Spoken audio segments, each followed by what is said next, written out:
जय हिंद दोस्तों। आज अपन पढ़ने जा रहे हैं लाइट रिफ्रैक्शन पार्ट 4। लाइट के अंदर रिफ्लेक्शन कंप्लीट हो गया है क्लास 10th के लिए।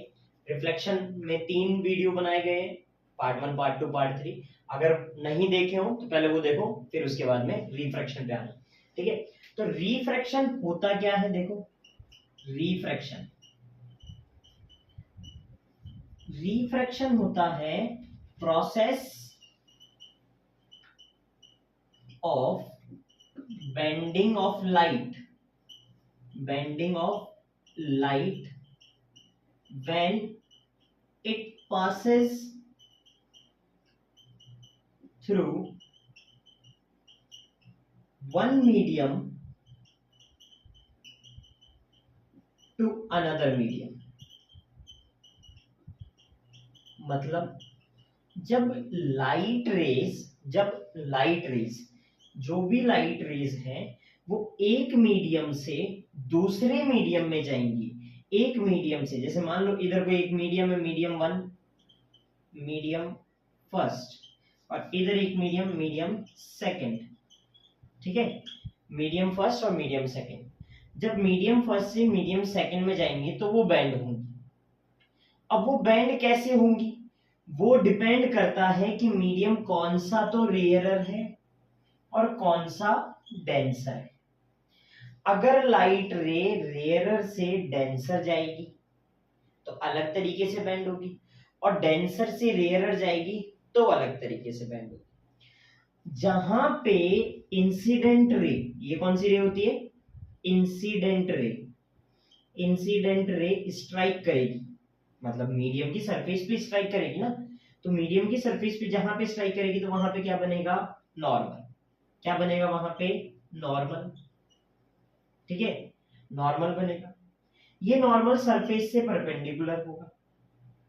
ठीक है, लाइट रे को जाना था ऐसे सीधा, पर लाइट रे या तो इस डायरेक्शन में बेंड होगी या फिर इस डायरेक्शन में बेंड होगी, या तो अवे फ्रॉम द नॉर्मल और टूवर्ड्स द नॉर्मल। वो डिपेंड करता है कि कौन सा मीडियम रेयरर है, कौन सा डेंसर। अभी रेयरर डेंसर नहीं लिखते, अभी रेयरर और डेंसर दोनों नहीं लिखते।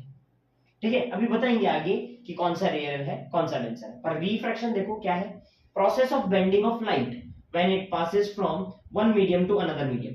एक मीडियम से दूसरे मीडियम में जब लाइट रे जाएगी तो वो बेंड करेगी, तो वो क्या करेगी, बेंड करेगी। क्लियर है, आगे समझ में।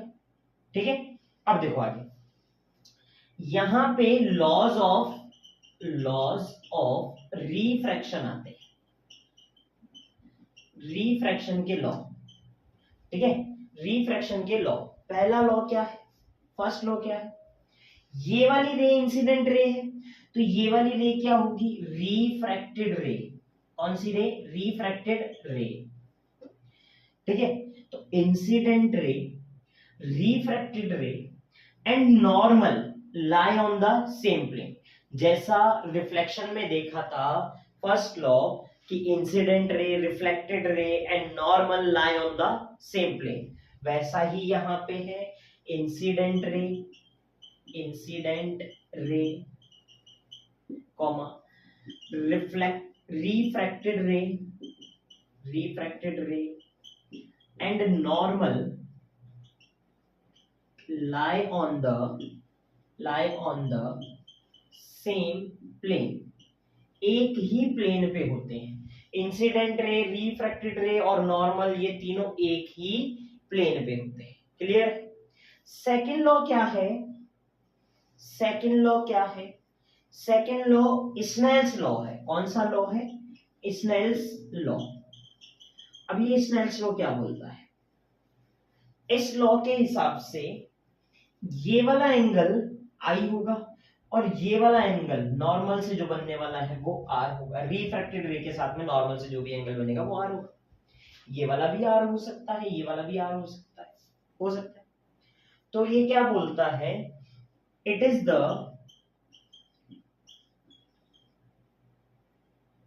द रेशियो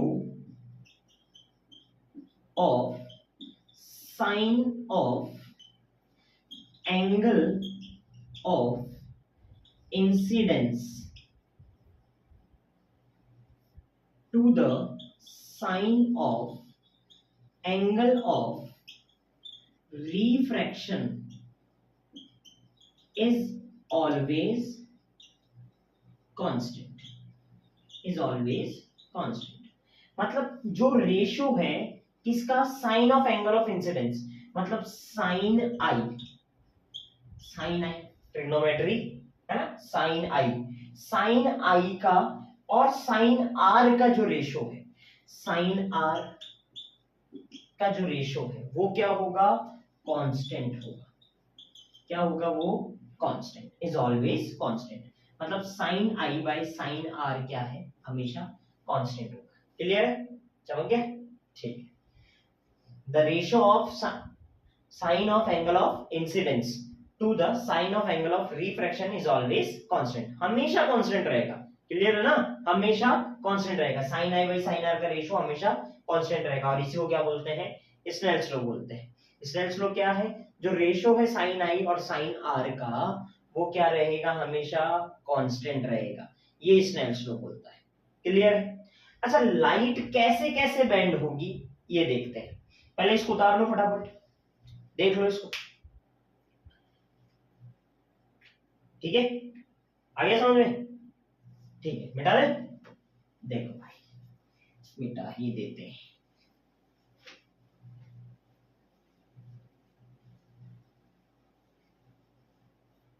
ओ आज तो ये क्या हो रहा है, कर चल गया, कोई नहीं, अभी इसका जुगाड़ भी करेंगे। देखो भाई, ठीक है, अब लाइट रे ऐसे आई, इसको क्या बोलेंगे, इंसिडेंट रे। कौन सी रे है, इंसिडेंट रे। यहां पे क्या बनेगा, सरफेस पे नॉर्मल, ठीक है। ये मीडियम रेयरर है और ये मीडियम डेंसर है, ठीक है। मान लिया कि ये वाला मीडियम रेयरर है और ये वाला मीडियम डेंसर। डेंसर और रेयरर हमेशा कंपैरिजन से ही बता पाओगे, ठीक है। जैसे वाटर ग्लास, तो ग्लास डेंसर है, वाटर रेयरर है। एयर वाटर, तो वाटर डेंसर है, एयर रेयरर है। क्लियर है ना, तो डेंसर और रेयरर हमेशा कंपैरिजन से बता पाओगे। किसी एक चीज को मैं रेयरर नहीं बोल सकता हूं, किसी एक चीज को मैं डेंसर नहीं बोल सकता। क्लियर। अब यहाँ पे दो कंडीशंस है। पहली कंडीशन तो है आर डी टी, ठीक है, आर डी टी, और दूसरी कंडीशन है डी आर ए, ठीक है। R D T rarer to denser, rarer to denser, then towards the normal. हमेशा जब रेयरर से डेंसर जाएंगी तो रेज किधर बेंड होंगी, टूवर्ड्स द नॉर्मल। जानी कैसे चाहिए थी, जानी ऐसे चाहिए थी, देखो ऐसे सीधी की सीधी जानी चाहिए थी, पर जाएगी कैसे, टूवर्ड्स द नॉर्मल बेंड हो जाएगी। क्लियर। ये वाला एंगल, एंगल आई, और ये वाला एंगल, एंगल आर, इसको बोलेंगे एंगल ऑफ इंसिडेंस, इंसिडेंस। इसको बोलेंगे एंगल ऑफ रिफ्रैक्शन, ठीक है। यहां पे एंगल आई एंगल आर के बराबर नहीं होता, ये रिफ्रैक्शन है बाबा, ठीक है। एंगल आई एंगल आर के बराबर नहीं होगा। क्लियर है ना, ठीक है। ये क्या है, D R A, denser to rarer, then away from the normal, then away from normal, normal से दूर की तरफ। जब रेज कहां से कहां जाएंगी, डेंसर से रेयरर की तरफ जाएंगी, तो अवे फ्रॉम द नॉर्मल। जैसे कि देख बताते हैं, इंसिडेंट रे यहां से आई, यहां पे नॉर्मल क्रिएट हुआ, ठीक है, ये इंसिडेंट रे है। नॉर्मल क्रिएट होने के बाद में ये एंगल आई बनेगा। जानी कैसे चाहिए, रे ऐसे जानी चाहिए, और किधर चल जाएगी, इधर चल जाएगी, क्योंकि ये कौन सा है, ये डेंसर है और ये हमारे पास में रेयरर है। ये वाला मीडियम डेंसर है, ये वाला रेयरर है। तो डेंसर से जब रेज आती हैं तो वो अवे फ्रॉम द नॉर्मल चल जाती हैं in the rarer medium. Clear है ना, D R A, are D T, ठीक है, आर डी टी और डी आर ए। क्लियर है, आया समझ में, चमक गया, ठीक है उतार। अच्छा इसमें एक और चीज देख लो, ये नॉर्मल से रिफ्रैक्टेड रे जो एंगल बना रही है इसको क्या बोलेंगे, एंगल आर। इसमें एंगल आर ज्यादा हो गया, इसमें एंगल आर कम हो गया, ठीक है, इसमें एंगल आर कम हो गया, इसमें एंगल आर ज्यादा हो गया, क्लियर है, उतारो फटाफट, ठीक है, हो गया ना, ठीक है, हटा दे, देखो भाई ये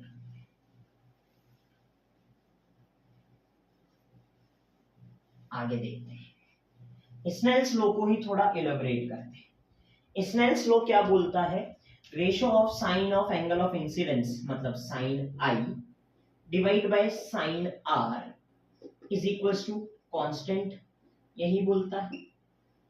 और ये कांस्टेंट फर्दर किसके इक्वल होता है, sine I by sine R further equal होता है रिफ्रैक्टिव इंडेक्स के, रिफ्रैक्टिव इंडेक्स के।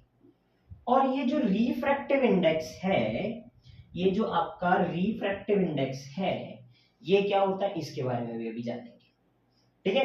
रिफ्रैक्टिव इंडेक्स के बराबर होता है और ये रिफ्रैक्टिव इंडेक्स की वैल्यू कांस्टेंट आती है, इसकी वैल्यू कांस्टेंट आती है, क्लियर। अब देखो पहले रिफ्रैक्टिव इंडेक्स देखते हैं, क्या देखते हैं, रिफ्रैक्टिव इंडेक्स, ठीक है। रिफ्रैक्टिव इंडेक्स क्या होता है, ये होता है ratio of speed of light in one medium to another medium, ठीक है। एक मीडियम में स्पीड ऑफ लाइट का रेशियो, दूसरे मीडियम में भी स्पीड ऑफ लाइट का रेशियो, देखो कैसे समझाते हैं, ठीक है। It is the ratio of speed of light in one medium to the speed of light in another medium या फिर other medium, another medium, एक मीडियम और दूसरे मीडियम के अंदर स्पीड ऑफ लाइट का रेशियो। मतलब देखो जैसे जैसे हमने माना कि यहां से एक इंसिडेंट रे आई, यहाँ पे नॉर्मल क्रिएट हुआ, ये ऐसे जाना चाहती थी, अगर ये रेयरर है और ये डेंसर है तो किधर जाएगी बच्चा, किधर जाएगी, R D T towards the normal, R D T towards the normal, normal की तरफ, ठीक है। ये एंगल आई और ये angle R, R D T towards the normal, clear है ना, R D T towards the normal हो जाएगा, ठीक है। अब यहां पे जो साइन आई का और साइन आर का जो रेशियो होगा वो हमने बोला कि रिफ्रैक्टिव इंडेक्स होगा, क्या होगा, रिफ्रैक्टिव इंडेक्स।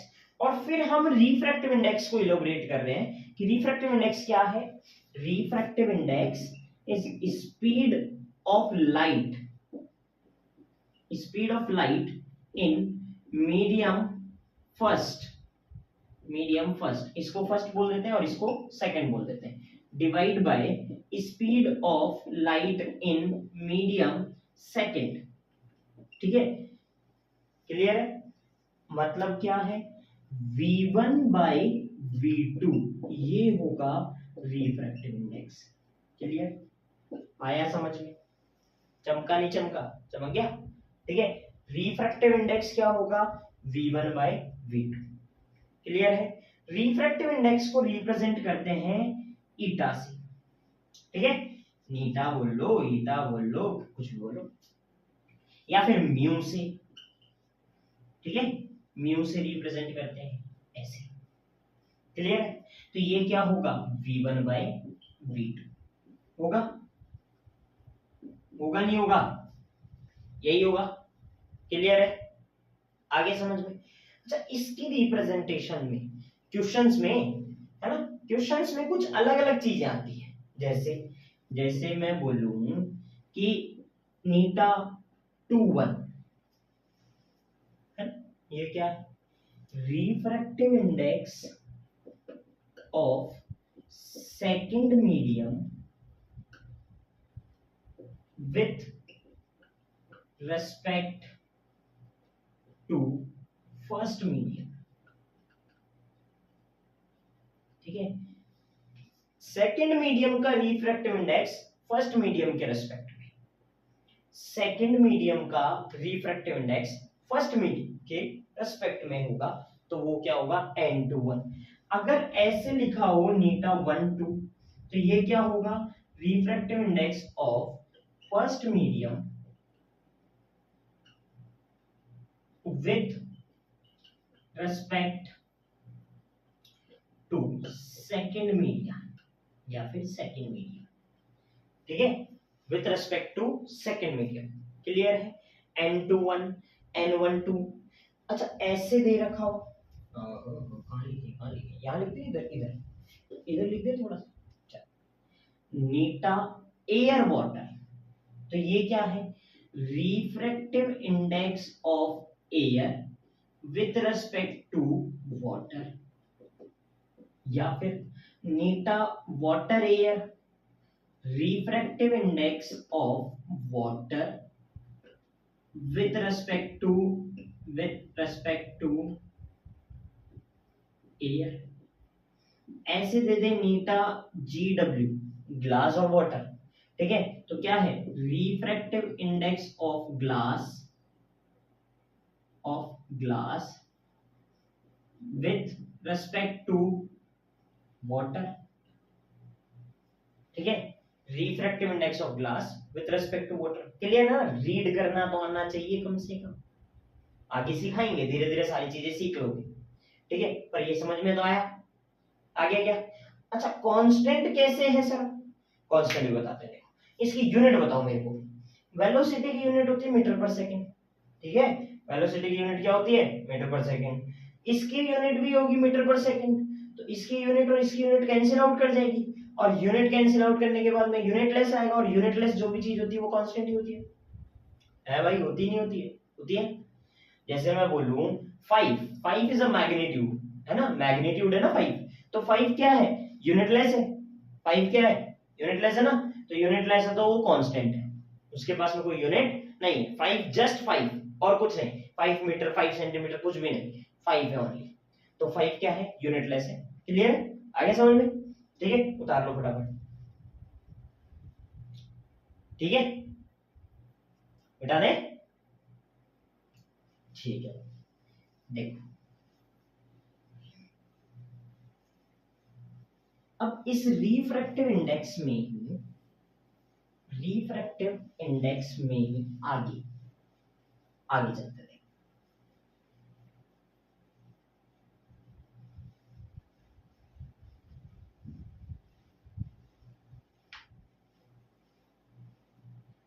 इसमें बोला है कि एक चीज और होती है इसमें, क्या होती है एब्सोल्यूट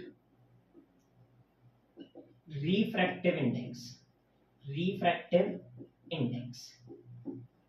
ठीक है, एब्सोल्यूट रिफ्रैक्टिव इंडेक्स मतलब refractive index of a particular medium, जैसे मैं बोल रहा हूँ refractive index of glass, refractive index of water, ठीक है, रिफ्रैक्टिव इंडेक्स ऑफ डायमंड, है ना, किसी भी पर्टिकुलर मीडियम का जो रिफ्रैक्टिव इंडेक्स होगा उसको बोलेंगे absolute refractive index, absolute refractive index बोलेंगे। क्लियर है, एब्सोल्यूट रिफ्रैक्टिव इंडेक्स बोलेंगे।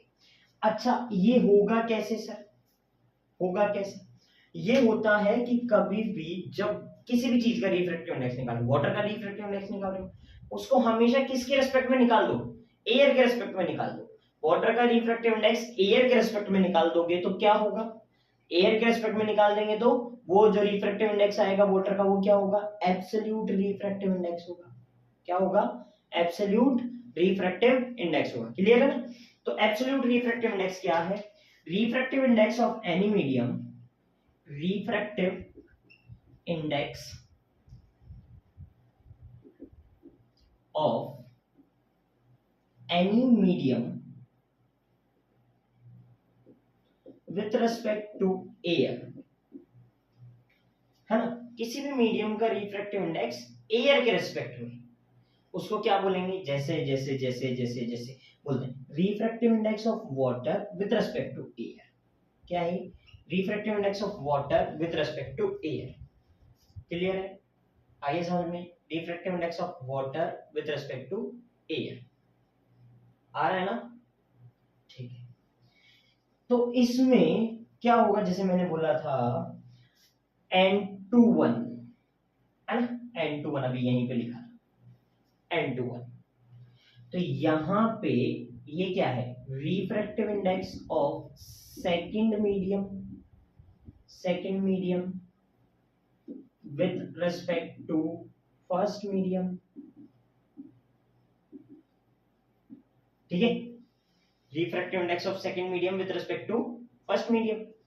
इसको कैसे करते थे, इसको ऐसे लिखते थे v1 bye v2, v1 bye v2। अच्छा इसको कैसे लिखेंगे, तो velocity in air upon velocity in water. Clear है, आ रहा है समझ में? कैसे लिखोगे, ये जो आगे लिखा हुआ है ना इसको ऊपर लिख दो, और जो पीछे लिखा हुआ है इसको नीचे लिख दो। ठीक है, velocity in air divide by velocity in water, तो ये क्या होगा, एब्सोल्यूट रिफ्रैक्टिव इंडेक्स आएगा। क्या आएगा, एब्सोल्यूट रिफ्रैक्टिव इंडेक्स। क्लियर? अच्छा इसको ऐसे नहीं लिख के, इस चीज को ऐसे नहीं लिख के, अगर ऐसे भी लिखोगे, ऐसे लिखा हुआ कहीं पे दिखाई दे, ठीक है, ऐसे लिखा हुआ कहीं पे दिखाई दे, तो वो भी क्या है, एब्सोल्यूट रिफ्रैक्टिव इंडेक्स। नॉर्मली बोलेंगे रिफ्रैक्टिव इंडेक्स ऑफ वाटर, ठीक है, refractive index of water is 3/2, ऐसे बोल दे, तो हमेशा किसके रिस्पेक्ट में है, वो एयर के रिस्पेक्ट में है। क्वेश्चंस के लिए बहुत इंपॉर्टेंट चीज है ये रिफ्रैक्टिव इंडेक्स। अगर ये समझ में नहीं आएगा तो क्वेश्चन हिलेगा भी नहीं।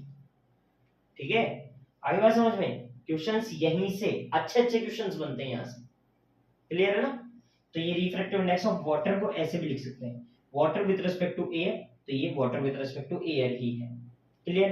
अच्छा इसको एक दूसरी तरीके से और कई क्वेश्चंस में देखने को मिल जाएगा। देखो ऐसे refractive index of water with respect to air, ऊपर में लिख दिया इसको water with respect to air.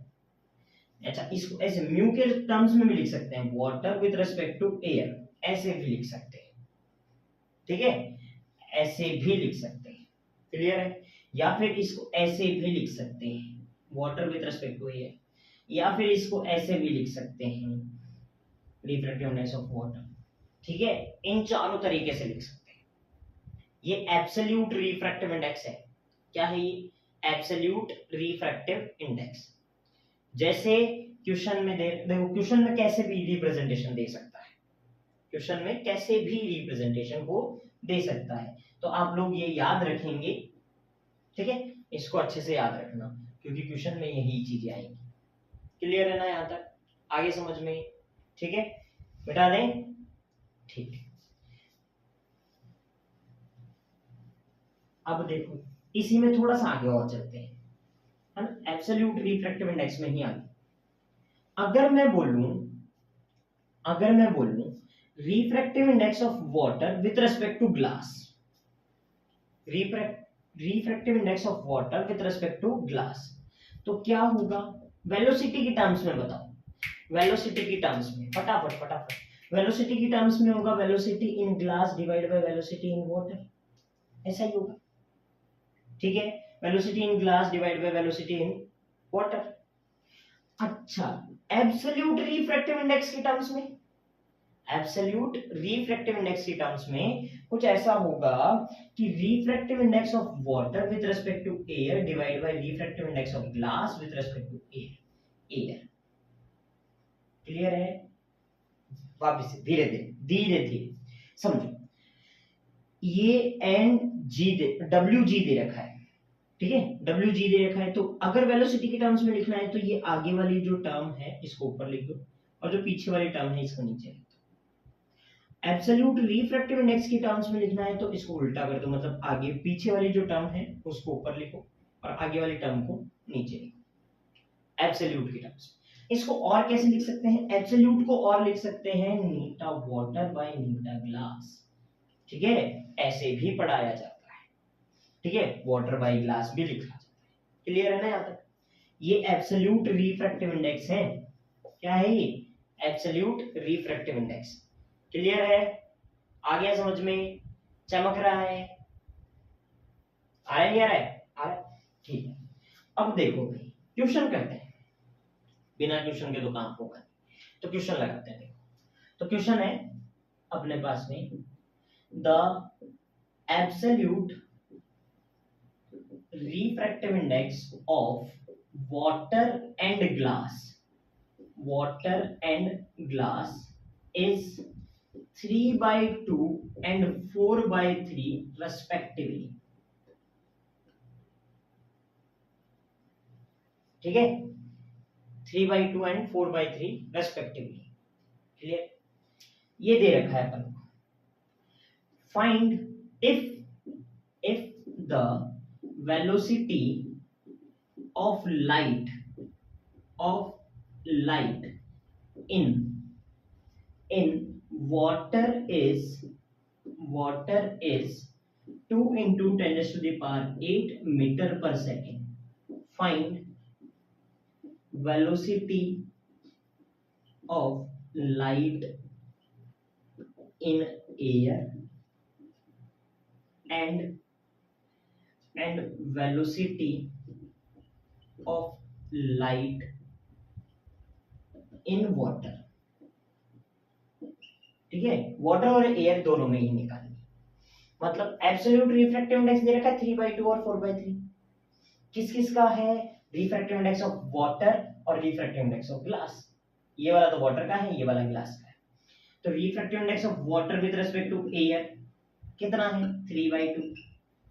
Refractive index of water with respect to glass, very sorry देखो क्या, glass with respect to air है ना, एब्सोल्यूट है ना, glass with respect to air. तो यहां पे क्या होगा? 4/3। यहां पे क्या होगा? 4/3 होगा। क्लियर? तो यहां पे अपन कैसे लिखेंगे? Velocity in air divide by velocity in water, velocity in air divide by velocity in water. तो ऐसे लिख दूं, velocity in air divide by velocity in water is equal to 3/2। लिख सकता हूं? एयर के अंदर निकालनी है, velocity of light in air निकालनी है। ठीक है, तो velocity in light air cross multiply कर दो। आती है ना इतनी मैथ तो? अरे भाई थोड़ी सी गणित तो आनी चाहिए ना। ठीक है, तो क्रॉस मल्टीप्लाई करेंगे वाटर के 2 × 10⁸ 8 मीटर पर सेकेंड इंटू 3/2। ये 2 से 2 मारा गया, कत्ल हो गया इसका। ठीक है, बचा क्या? 3 × 10⁸8 मीटर पर second. Velocity of light in air तो आ गया ना, पक्की बात। ठीक है, आगे देखो, आगे क्या है? निकालना है velocity of light in water. Water भी निकालना है। वाटर तो दे रखी है ना सर, वेरी सॉरी, इधर ग्लास लिखो, यहाँ पे ग्लास में निकालनी है अपन को। तो क्या है वेलोसिटी ऑफ लाइट। अच्छा यहाँ तक ऐसे सेपरेट कर लेते हैं। तो इसको लिखेंगे air by velocity of light in water. Glass पानी कहाँ से आ रहा है? पहले ग्लास तो लाओ, बिना ग्लास के पानी। ठीक है, फिर एयर के अंदर अपन ने अभी निकाल ही लिया, तो ग्लास में निकालना है। तो एयर में कितनी है? 3 × 10⁸8 मीटर पर सेकेंड। कितनी है? 3 × 10⁸8 मीटर पर सेकेंड। तो 3 × 10⁸8 मीटर पर सेकेंड इज इक्वल्स टू, ठीक है, 4/3 को क्रॉस मल्टीप्लाई करेंगे। अच्छा तो 3/4 लिख दूं, 3/4 लिख देता हूं, is equals to velocity of light in glass. ठीक है, तो यहां पे क्या हो जाएगा? 3 3 जा 9, 9/4 into 10⁸8 मीटर पर second velocity of light in glass. ठीक है, यही पे होगी भाई। आगे समझ में यहां तक पक्की बात? ये velocity of light in air और ये velocity of light in glass निकालना आ गया ना। अच्छा इसी क्वेश्चन में क्या दे दे? इसी क्वेश्चन में कुछ और भी बोल दे। और क्या बोल दे कि भाई find refractive index of glass with respect to water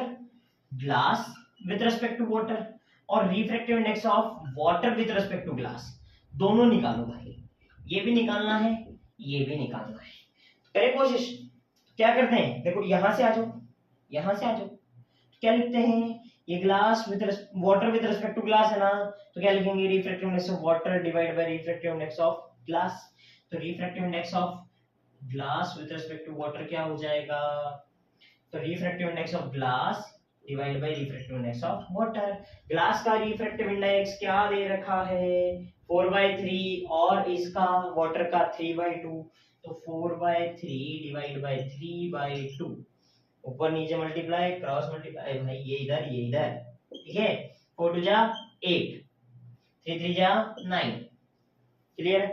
इसका निकालो, इसका भी निकाल लो ना, इसका नहीं निकाल पाओगे क्या, निकाल लेंगे, चलो निकालो तो फटाफट, निकाले कैसे, refractive index of water divide by refractive index of glass, water divide by refractive index of glass. तो वाटर का कितना है, वाटर का है 3/2 और 4/3, 3/2 और 4/3, तो ऊपर नीचे मल्टीप्लाई कर देंगे तो क्या हो जाएगा 9/8, ठीक है।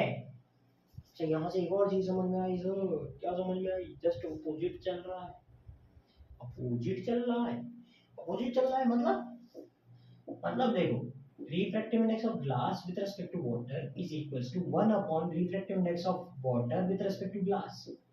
ऐसा होगा हमेशा होगा। refractive index of glass with respect to water क्या आया 8/9, refractive index of water with respect to glass क्या आया 9/8, रेसिप्रोकल है क्या, जस्ट अपोजिट है ना भाई, है नहीं है, आ रहा समझ में, ठीक है। उतारो फटाफट उतार लो, ठीक है, हो गया, बेटा दे। एक क्वेश्चन और करवाते हैं प्यारा सा,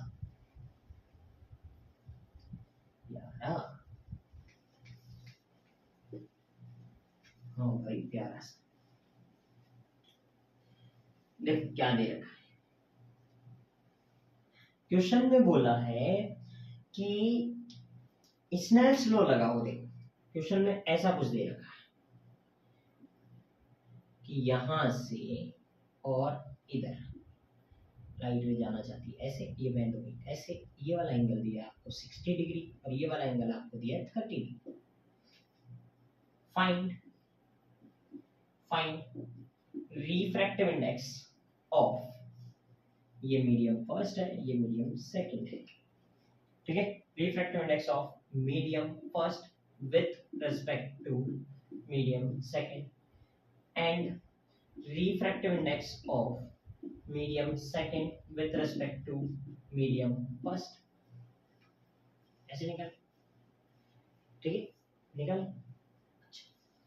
सर यहाँ पे हमारे पास में वेलोसिटी वगैरह कुछ है नहीं, एंगल है पर वेलोसिटी तो नहीं है, तो देखो यहां से इंसिडेंट रे आ रही है, एंगल आई ये और एंगल आर ये, तो स्नेल्स लॉ बोलता है कि sine I by sine are is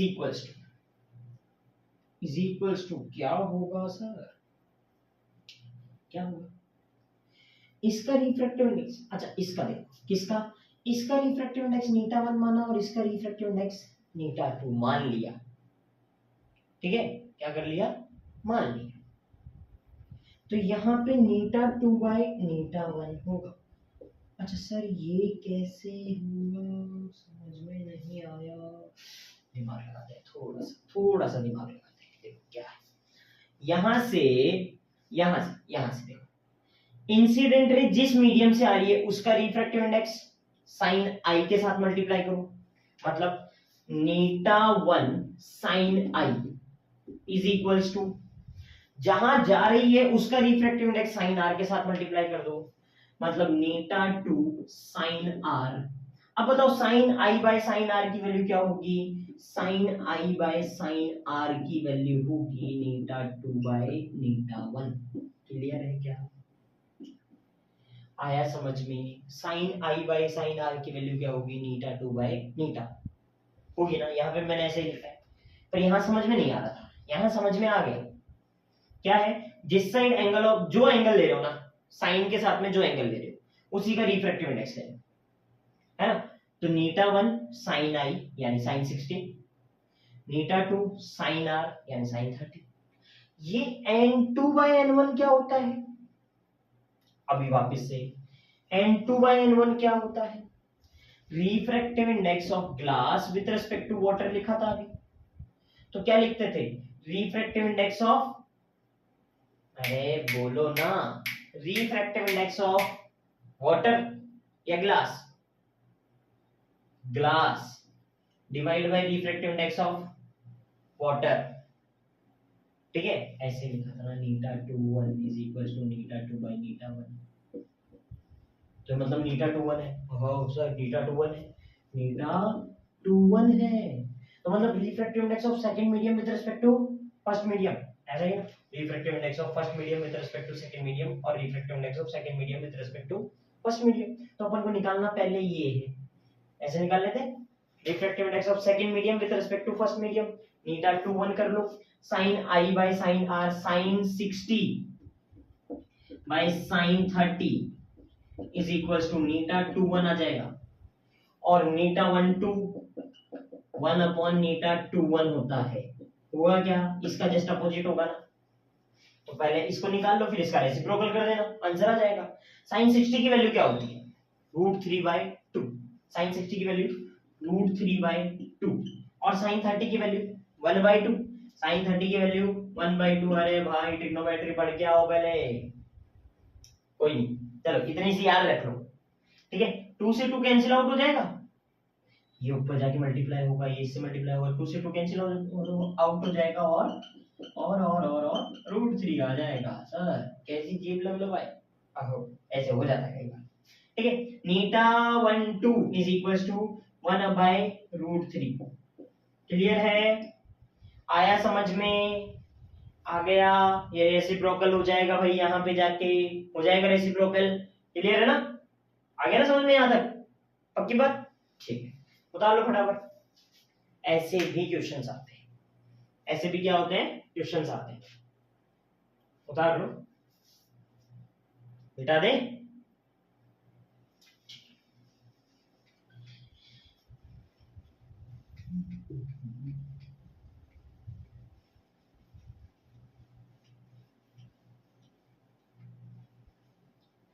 अब देखो थोड़ा आगे और बढ़ाते हैं चीजों, एक क्वेश्चन और लगाओ, एक एक चल एक क्वेश्चन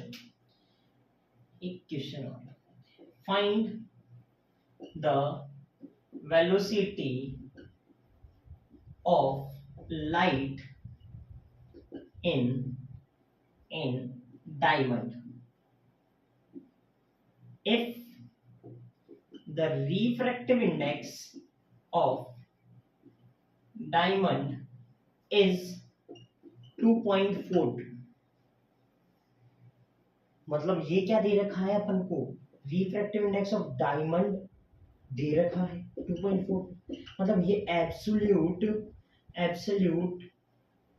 रिफ्रैक्टिव इंडेक्स है क्या, एब्सोल्यूट रिफ्रैक्टिव इंडेक्स है, मतलब इसको ऐसे भी लिख सकते हैं सर, हाँ ऐसे भी लिख सकते हैं, सही बोले, सही पकड़े हो, इसको ऐसे भी लिख सकते हैं, ऐसे लिख दिया तो आगे क्या करेंगे, आगे होगी, अरे नीटा 2 1 कितनी बार बताऊं भाई, तो क्या करेंगे, refractive index of diamond divide by, हाँ refractive index of air, refractive index of diamond divide by refractive index of air, या फिर velocity in air divide by velocity in diamond.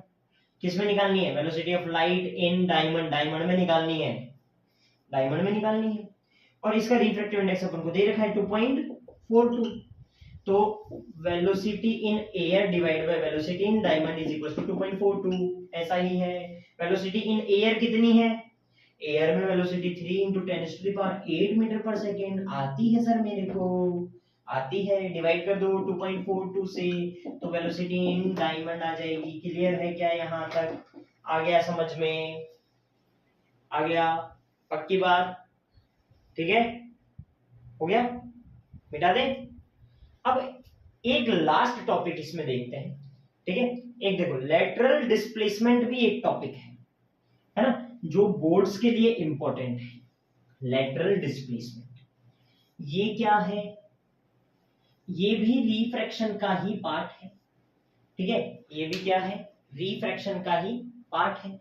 इसमें क्या करेंगे, इसमें एक ग्लास स्लैब से रिफ्रैक्शन देखेंगे। लाइट आएगी, जैसे मान लो ये ग्लास स्लैब है, यहां से लाइट आई, टकराई, अब इस रेयरर मीडियम से डेंसर मीडियम, मतलब ग्लास में जा रही है तो डेंसर मीडियम में जाएगी, इंसिडेंट रे आई, टकराई, अब बेंड करेगी आर डी टी, है ना, rarer to denser then towards the normal, फिर डेंसर से रेयरर में जाएगी वापस से एयर में, तो डी आर ए, ठीक है। तो देखो यहाँ पे अपन क्या देखेंगे, लेटरल डिस्प्लेसमेंट, है ना, लेटरल डिस्प्लेसमेंट, या फिर क्या बोलूं, या फिर बोलूं रिफ्रैक्शन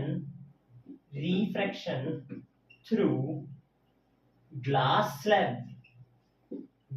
स्लैब से रिफ्रैक्शन देख रहे हैं, किससे, ग्लास स्लैब से रिफ्रैक्शन देख रहे हैं। तो हमने एक ग्लास स्लैब ले ली, ऐसे हमने क्या किया, एक ग्लास स्लैब ले ली, ठीक है।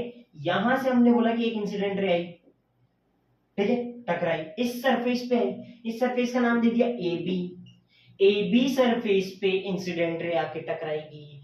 ये क्या है, एयर, ये क्या है, ग्लास, और ये वापस से क्या है, एयर, ठीक है। तो यहां से आई, यहां पे क्या बनेगा, यहां पे नॉर्मल बनेगा। इस नॉर्मल से रे जाना कैसे चाहती है, ऐसे जाना चाहती है, कैसे जाना चाहती है, थोड़ा सा इसको एक्सटेंड और कर लेते हैं, ठीक है, ऐसे रे जाना चाहती है, ठीक है, ऐसे जाना चाहती है, सीधी की सीधी, पर जाएगी कैसे, आर डी टी, तो टुवर्ड्स द नॉर्मल की तरफ आ गई, चलो नॉर्मल की तरफ आ गई, ठीक है। फिर ये सरफेस से, कौन से, ए बी सी डी, ठीक है, डीसी सरफेस से स्ट्राइक करेगी, डीसी सरफेस पे आके, तो यहां पे फिर से क्या बनेगा, नॉर्मल बनेगा। नॉर्मल से रे कैसे जाना चाहती है, अब ऐसे जाना चाहती है, पर किधर चल जाएगी, ऐसे चल जाएगी, कैसे, ऐसे ऐसे, थोड़ा सा चेंज में, ऐसे, ठीक है, क्लियर है। अब यहां से ये वाली रे कौन सी रे थी, ये वाली रे थी इंसिडेंट रे। ये वाली रे कौन सी रे है, ये वाली रे है रिफ्रैक्टेड रे। सर हमको आता है इतना, अच्छा बताओ ये वाली रे कौन सी रे है, ये वाली रे इमर्जेंट रे है बेटा, नहीं आता आपको कोई नहीं, आता भी होगा, इमर्जेंट रे, ठीक है। यहाँ पे ये एंगल क्या होगा, आई, ये एंगल होगा आर, और ये वाला एंगल भी अपन ने R2 बोल दिया, ये R1 ले लेते हैं, ये R2 ले लेते हैं, ये वाला एंगल क्या होगा, E, एंगल ऑफ इमरजेंस। अच्छा इसको क्या बोलेंगे, इमर्जेंट रे, और ये E क्या है, एंगल ऑफ इमरजेंस, क्या है ये, एंगल ऑफ इमरजेंस, ठीक है। अब इमर्जेंट रे किसके, इंसिडेंट रे के पैरेलल हो जाएगी, ठीक है। तो यहां पे लिख देते हैं, when light ray passes through glass slab,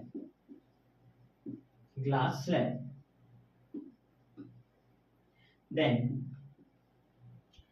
emergent ray and incident ray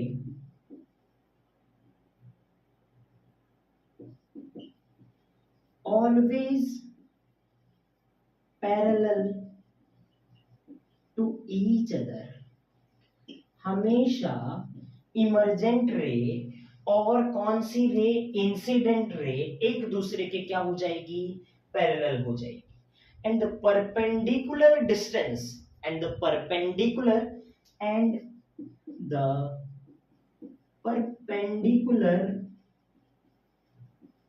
distance between emergent ray and incident ray are known as क्या बोलेंगे भाई, लेटरल डिस्प्लेसमेंट। ठीक है, लेटरल डिस्प्लेसमेंट बोलेंगे। और एक चीज समझो, यहां से ये वाला जो परपेंडिकुलर डिस्टेंस होगा, ये वाला जो परपेंडिकुलर डिस्टेंस होगा, इसको क्या बोलेंगे, लेटरल डिस्प्लेसमेंट। ये क्या है, लेटरल डिस्प्लेसमेंट, डिस्प्लेसमेंट। ठीक है, और ये क्या हुआ, इंसिडेंट ऐसे जा रही थी, अब ऐसे उठ के ऐसे ऐसे जाने लगी। पहले ऐसे जा रही थी, अब ऐसे इधर आ गई और इधर जाने लगी। तो मतलब ये क्या हो गया, शिफ्ट हो गया ना, शिफ्ट हो गया। और इसको क्या बोलेंगे, लेटरल शिफ्ट बोलेंगे। क्या बोलेंगे, लेटरल शिफ्ट। ऐसे, फिर यहां से उठ के ऐसे, फिर इधर, इसको क्या बोलेंगे, लेटरल शिफ्ट बोलेंगे। इसको क्या बोलेंगे, लेटरल शिफ्ट। क्लियर है, आ गया समझ में, आ गया, पक्की बात। उतार लो इसको फटाफट। ठीक है, उतार लो इसको फटाफट, उतार लो। आज के लिए यहीं तक। जय हिंद, जय भारत।